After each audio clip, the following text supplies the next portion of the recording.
Hey guys, welcome to another episode of Electrical Theology, Esoteric Life Coaching, where here we understand how to unfold the moment with an undefended heart and by taking responsibilities for our thoughts, actions, and emotion.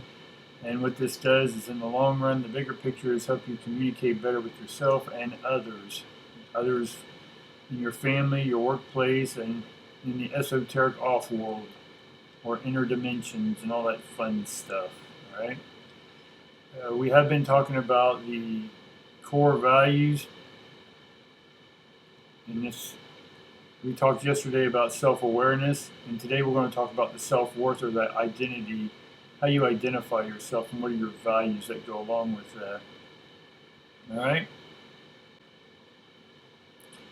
So today we'll talk about the self-worth part of it, under the umbrella of self-awareness. Now, awareness has to do with our pyramid or our cross that we've shown in other videos, where we have to have discipline and understanding that leads to more discipline, that then leads to understanding, and then to awareness, and then beyond awareness is insight and actualization, and then that leads to wisdom, and then because of wisdom we're able to then connect our will to make things happen and make it happen through action. But will and action are separated, and the only way they can communicate is by us putting our hearts and minds together, and that creates wisdom through this process of understanding, awareness, and so forth.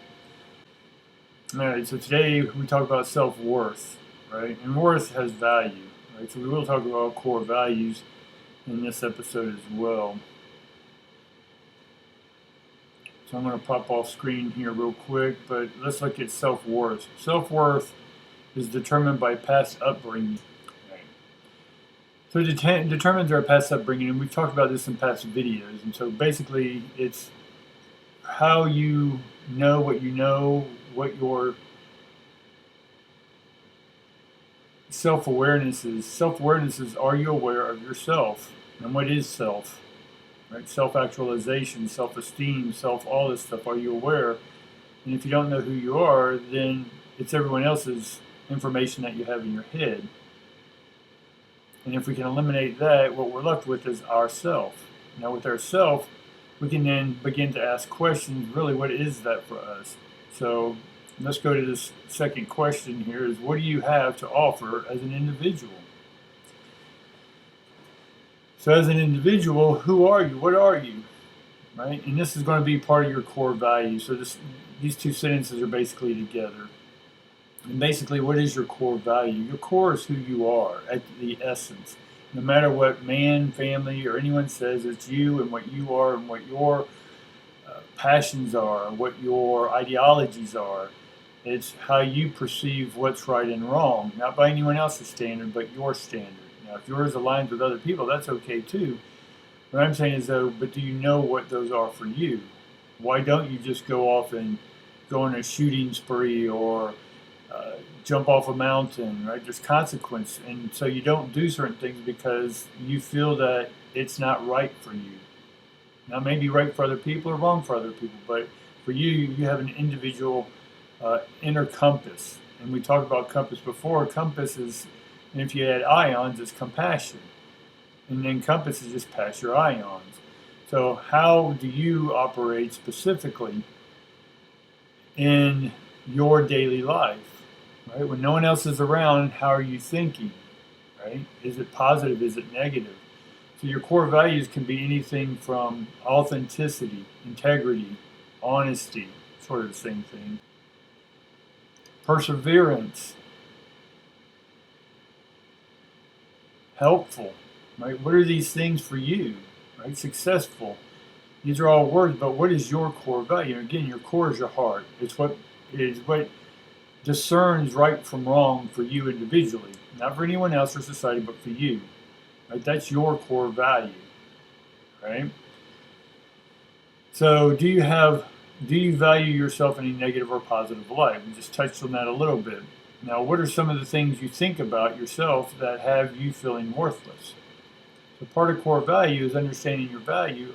Are you valuing your ideas, your perceptions? Right? Or are you comparing them to somebody else's, and then because yours isn't the same as theirs, you feel less than? Or do you determine how much money you have as being good or bad, or less or more than? right? What is this? Do you have yourself attached to physical items that if those physical items were to go up or down or gone completely, does your emotions go with it? Can you change these values, or what I'm going to call misvalues or misrepresentations of who you are? And again, we go back to our past upbringing. And so if you were around a great supportive environment, then your core values were probably going to be better than those who didn't have a support system or was maybe not as fun, we'll put it that way. And so their values are going to be different. Inner city is going to be different than rural. Rural is going to be different than a metropolis or a different country. Everyone has different core values that they were brought up with, right? There's religious core values. There's political core values, right? But whoever you are in all these situations, religious, political, family, you're still you. And your core values is what separates you from everyone else, how you perceive the world. So your unique perception is your core value, which is regulated by the heart. Right? The heart and the mind run together. So when you feel you shouldn't be doing something, ask yourself, is this going against my core value or maybe a societal thing? Because when it comes to us becoming who we are, we have to break out of these constraints put on us by societies and whatnot. And when we finally make the choice to break out of that, then we have to stick with our core values. We're going to persevere. We're going to have integrity no matter what happens, no matter what our ups and downs are. Right? We know we're separated from those ups and downs because it's our thoughts about those ups and downs. So at the same time, we can feel the emotion, go through the emotion, and release and unfold that emotion. And then because of that, that is a core value, is being able to deal with that stuff when it happens immediately. And so when you start expanding in life and more stuff comes into your life, then you'll be able to handle that because you have a system, a core system in place that will help with all that. Make sense? Right. So what values do you give other people? Right? Are they the same as your values or more critical? Right? Because everyone has their values, right? Are yours more critical about other people than they are of yourself? Right? If you expect something from someone, then will you do that yourself? If you run a business, are you willing to clean those toilets? If you expect someone else to clean those toilets, right? This core value is set by example, not by words. So whoever you are at your core value, no matter what you do, there you are. And there are your core values. Right? You don't grump about cleaning toilets. They got to get clean, so clean them. Right? Makes things fresher, cleaner, smell better. Right? So how did you value your values? Right? What was the value system you gave to value your system? I know that's a little tricky in the brain right there, but how did you value those values?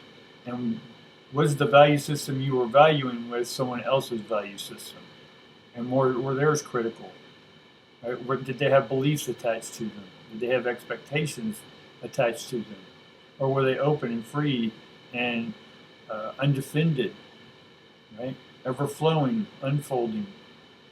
So if you want, take some time with these couple of slides and definitely write down in your journal. And I don't really call them journals, but you get it.